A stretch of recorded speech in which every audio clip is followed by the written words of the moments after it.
Hi everyone. In this video we're going to talk about section 4.7 and indirect arguments. So the first indirect argument that we're going to try is the proof by contradiction. So in a direct proof, you usually start with the hypothesis and you make deductions to reach the conclusion. In proof by contradiction, however, you need to get an indirect approach. So the key idea is that if you assume a statement is false, and that leads to an impossibility, contradiction, then the original statement gotta be true. Based on the fact that either a statement is true or is false, but it cannot be both at the same time.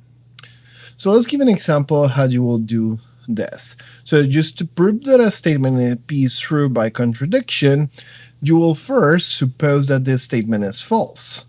That means that you suppose that the negation of the statement is going to be true. Then you show that this supposition is going to lead logically to a contradiction. So a contradiction is going to be a statement of the form Q and not Q happening at the same time. But this cannot be, since something will be both true and false at the same time. So because we have this contradiction, then we got to conclude that the original statement is true. Now, the logical basis behind this was given by the valid argument that we initially got from chapter 2, where we had that the negation, if the negation of P implies a contradiction, then we get as a conclusion that the original is true, which is called the contradiction rule. Now, let's give an example of this so it's a bit more clear. So there's a theorem that says that there is no greater integer. By proof, we're gonna go by contradiction. We're gonna say, suppose there is a greatest integer, and let's call it n. So by definition of the greatest integer, it means that n is an integer that for all other integers m, n is gonna be bigger than m. So since it's the greatest integer, it's always going to be bigger. But now, to derive the contradiction, because this is an integer, there's always the next of the integer, which is n plus 1. Now, since n is an integer, n plus 1 is also an integer, and by our hypothesis, we should have that n should be bigger than n plus 1, since it's the greatest of all the integers. But now if we subtract n from both sides, we're going to get that 0 is bigger than 1, which is not true. So we just arrived to something false. So we arrived to a contradiction. Okay? So because we arrived to a contradiction, assuming that there was a greater integer needs to be false. And so there's not going to be a greatest integer. It's a disfinish or proof. The idea here, the key observation here, is that this statement will be very proof to prove directly. It's very difficult to prove that something doesn't exist. So contradiction is going to be perfect for this type of a statement. Now, let's go with another example. We are going to go with the sum of any rational number and any irrational number is irrational. So if we want to test this, of course, we're going to pick two numbers. We're going to suppose by contradiction that the sum of one rational number and one irrational number is actually going to be rational. That will be the opposite of this, right? So if r plus s is rational, even when r is rational and s is irrational, then we can use the closure of rational numbers. Since both r and r plus s are both rationals, then the difference r plus s minus r should also be rational. So that means that s should be rational, since rational, once again, are closed under subtraction. But we assume that s is irrational, so we're reaching a contradiction because we're getting that s is both rational and irrational at the same time, which is impossible. So hence here, we need to have that the sum of any rational number and an irrational number is going to be irrational. Now, notice that this proof relies a little bit on knowing that rationals are closed under addition and subtraction, so you need to prove that previously, or mention that a statement that was proved previously to be able to use it. Now let's go with the second indirect type of proof. This is called proof by contraposition. So what is a contraposition? So you remember logically, we had statement from the form for all x belongs to D, P of x implies Q of x. The contraposition of that was that for all x belongs to D, the negation of Q implies the negation of P. And those two statements are logically equivalent, so proving one is equivalent to proving the other. So I can use which one I prefer. Sometimes one is going to be easier than the other. So because a conditional statement and his contrapositives are equivalent, then I can use the contraposition to prove anything. So if instead of if I want to prove if P then Q, writing the contrapositive will be if not Q then not P, and we will prove the contrapositive once again using direct proof. So we do the same thing that we will do for direct proof. We will use the 5 steps, and we will conclude that the original statement is true since it's logically equivalent with the true with contraposition. So when did you use contraposition? Well, we use contraposition when the negation of P and negation of Q are actually easier to work with than just with P and Q themselves. When you don't know how to start from P, but you will know when to start from negation of Q. And when you want to prove statement about what is not true, sometimes it's easier. So those are good ideas of when to do that. So let's see an example so we can actually see this working. So to prove the theorem for all integers n, if n squared is even, then n is even. Well, the direct proof is kind of cumbersome here because if I'm going to say suppose n squared is even, then n squared should be 2k for some integer k. But now what? It's kind of difficult to reach from n squared to n. It's not obvious. You have to take a square root, and it's kind of difficult to look for a way to represent the new integer. Instead, if I do contraposition, then I will be talking about if n is not even, which will be odd, then n squared is not even, which will be proving once again that n squared is odd. This is much more easier to do. Just suppose that n is odd, then there's going to be a k, so that n can be represented as 2k plus 1, of course k integer. Then our manipulation phase, we square this, and we have that n squared is 2k plus 1 squared, which can be seen as 4k squared plus 4k plus 1, or twice this 2k squared plus 2k plus 1. And so simply because this is an integer, this is going to be also an integer from the form 2n plus 1, or 2j plus 1. So n squared is also going to be odd. In conclusion, we have proved here the contrapositive. If n is odd, then n squared is odd. So the contrapositive will give me then that if n squared is even, then n is even as well. Why contraposition help here? Remember that starting from n is odd gave us a concrete form to work, which is the n equals 2k plus 1. And starting from n squared is even doesn't give me an obvious way forward. That's the kind of key step that you're looking for when you're doing this type of proofs. Now, one thing that we can do with this is approach complex proofs like the irrationality of square root of 2. So the classic theorem here will be x squared root of 2 is an irrational number.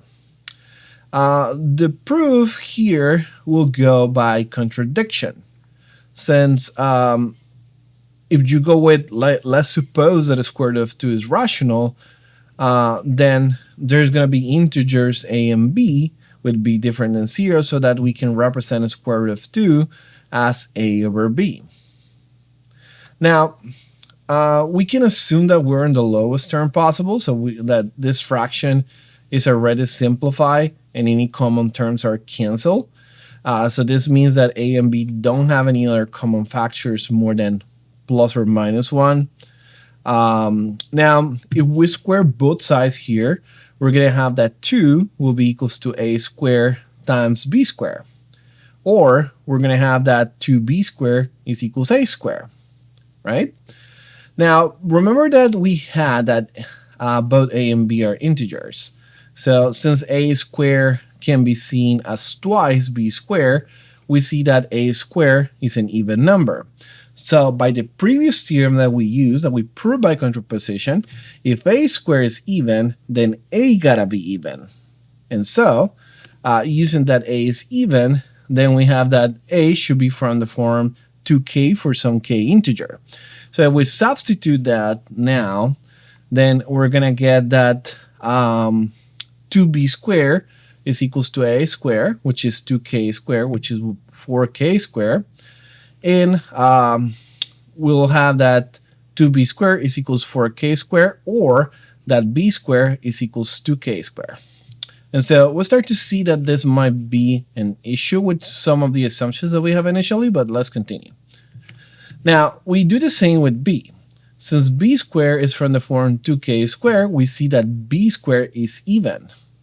But by the same theorem, if b squared is even, then b is even. But this is a contradiction. Why? Because we have shown that both a and b are even, which means that they at least have a common factor of 2. But initially, we assumed that a and b was already on the lowest terms. So they had no common factor. So the contradiction is given by the fact that we assume that they didn't have common factors, but we reach to the fact that they do have common factors. So this is a contradiction. So because we had that contradiction, then assuming that a square root of 2 is rational leads to that particular contradiction, and square root of 2 needs to be irrational. Otherwise, it will not make sense. Now, let's talk about comparing methods. So overall, we have gone through a lot of different methods here in chapter 4. We had a direct proof where we start with P and we derived Q, and we do a clear path from hypothesis to conclusion through 5 steps. We have the contradiction one where we assume the negation of P, and we derive a contradiction. An example of that's what the non-existent irrationality, there's no such thing. That's when we're going to use contradictions. Contrapositions is when it's easier to work with negation. And so instead of going direct proof with P implies Q, we do direct proof with negation of Q implies negation of P. They're really contraposition and direct proof are the same in the terms that they're both using the 5 steps to do any proofs, but it's just we're proving different statements. And so that's why we make a difference between them. Now, some examples of each of the types. Direct proof will be something if n is even, then n squared is even. This is a very straightforward calculation. The contradiction, we just have the square root of 2 is irrational. That can be proven directly. We gotta go and search for that contradiction to make it make sense. And contraposition is when the negation is easier. So like in the case of if n squared is even, then n is even, that I just show you. And so once that you get that, those 3 types of things, you gotta be careful using it and not to follow some of the common mistakes that happen. You always want to make sure, once again, that you're not assuming what you want to prove. In contradiction, you're assuming the negation, not the original statement. Okay? So, for example, with the square root of 2 irrational proof, you will not start with suppose that square root of 2 is irrational because that's what you want to prove. You want to start with the contradiction of that, which is suppose the square root of 2 is rational. You got to be careful also on understanding what type of contradiction you want to get. You might not recognize you have a contradiction. And a contradiction is always in a statement of the form P and not P at the same time. So something like N is both even and odd will be a contradiction because it's two opposite things at the same time.